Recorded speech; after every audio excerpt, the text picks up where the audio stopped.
மத்திய அரசு தேசிய நல்லாசிரியர் விருதில் அறிவிச்சதில் தமிழ்நாட்டில் 2 ஆசிரியர்கள் கொடுத்துருக்காங்க. அதில் நீங்களும் ஒருத்தங்க.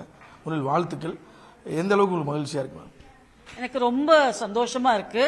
அதுவும் தமிழ்நாட்டிலேருந்து 2 பேர் கட்சி அதில் ஒருத்தர் நாங்கிற போது எனக்கு எனக்கு ரொம்ப மனது நிறைவா இருக்கு.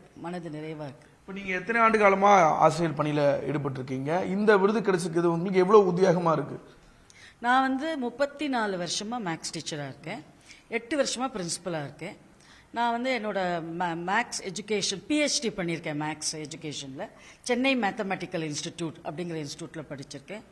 நான் எப்போதுமே யோசிச்சுட்டு இருக்கிற விஷயம், கணக்கை எப்படி எளிமையாக பசங்களுக்கு சொல்லிக் கொடுக்க முடியும், என்னென்ன முறைகள் யூஸ் பண்ணி கணக்கை சொல்லித்தர முடியும் அப்படிங்கிறத பற்றி தான் நான் நிறைய சிந்திக்கிறேன். நிறைய ஆர்டிகல்ஸ்லாம் எழுதியிருக்கேன். நிறைய கான்ஃபரன்ஸில் பேசியிருக்கேன். ஜெர்மனி, கொரியா, இது போன வருடம் கூட சிட்னி போயிருந்தேன். நான் ஒரு கான்ஃபரன்ஸ், இதெல்லாம் இன்டர்நேஷ்னல் கான்ஃபரன்சஸ்.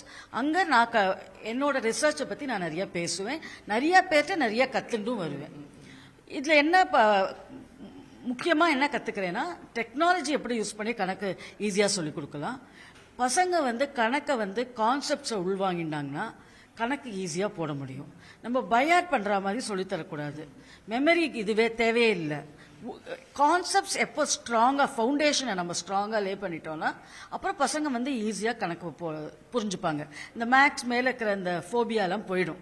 ஸோ நம்ம மேக்ஸ் மேலே ஜென்ரலாகவே மேக்ஸ்னா ஒரு கஷ்டம் அப்படிங்கிற ஒரு ஜென்ரல் பெர்செப்ஷன் இருக்கு. அதை போக்கணுங்கிறது தான் என்னோட குறிக்கோள். அதனால நான் ஆக்சுவலி ஒரு யூடியூப் சேனல் வச்சிருக்கேன். அதில் அப்பப்போ எனக்கு டைம் கிடைக்கச்சு 10th 12th போர்டு எக்ஸாமுக்கு உண்டான பாடங்களை நடத்தி அதில் நான் அப்லோட் பண்ணி வைப்பேன்.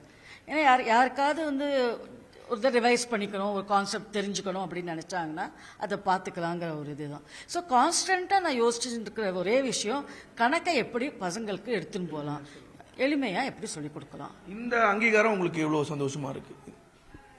எனக்கு ரொம்ப சந்தோஷம். என்னன்னா, நான் எடுத்துட்ட உழைப்புகளுக்கு ஒரு இது கிடைச்ச மாதிரி, ஒரு என்கரேஜ்மெண்ட் கிடைச்ச மாதிரி. ஏன்னா எல்லாருக்குமே என்ன வயசானாலும் என்கரேஜ்மெண்ட் தேவை. அதனால இந்த அவார்டு மூலம், அதுவும் தமிழ்நாட்டிலிருந்து 2 பேருக்கு கிடைச்ச அந்த அவார்டு மூலம் எனக்கு ரொம்ப சந்தோஷமா இருக்கு. எனக்கு இன்னும் நிறைய செய்யணும், இன்னும் நிறைய வீடியோஸ் போடணும், இன்னும் நிறைய குழந்தைகளுக்கு கணக்கு சொல்லிக் கொடுக்கணும், இன்னும் ஈஸியாக ஆக்கணும் கணக்கை. எல்லாராலையும் எவ்வளோ பேருக்கு நம்ம சொல்லித்தர முடியுமோ அவ்வளோ பேருக்கு சொல்லித்தரணும்னு நினைக்கிறேன்.